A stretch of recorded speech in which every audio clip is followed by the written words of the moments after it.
ថែល្អពូជស្អាតបងប្អូននោះបាទនេះ6ដងមេពូជចាក់ដែរពូជល្អនេះកូនវានេះហាមេម៉ៅហើយនោះកូនអាប៉ាងរបស់ខ្ញុំបងអូនមាន3គ្រាប់នេះអាធំជាងគេ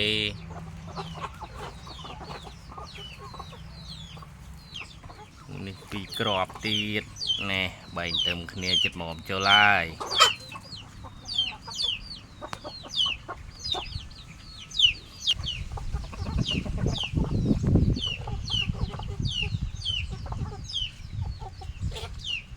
ស្អាតពូជស្អាតចិត្តមិនពូជស្អាតឲ្យបងប្អូនត្រូវការហើយ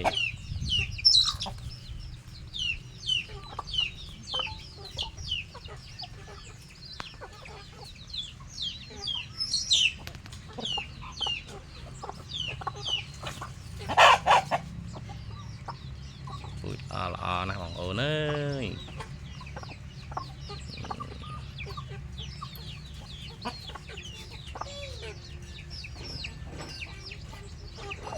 បាទ2 3នេះកាត់ទៅឪវាសិតកាត់តែប៉ាងកាត់តែមួយនេះឆ្អឹងបងប្អូនឆ្អឹងជើងឪវាទៀត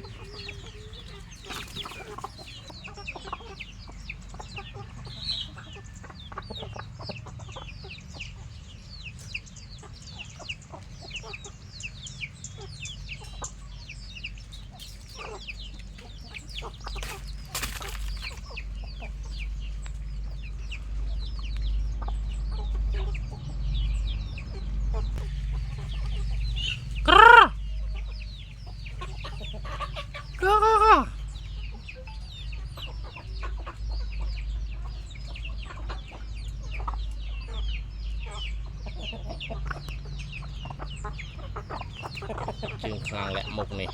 ប៉ាំង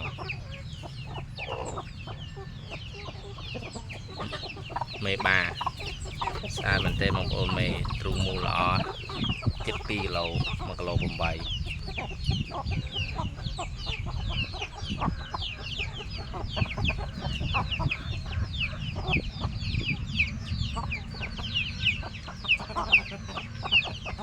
ពីក្របនេះចិត្តប៉ិនឪវា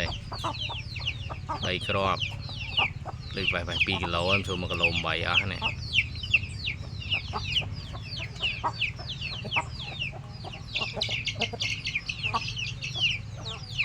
ត្រូវការអាចតំណាក់តំណងបានបងប្អូននឹងមានពូជស្អាតទុកឲ្យបងប្អូនអរគុណ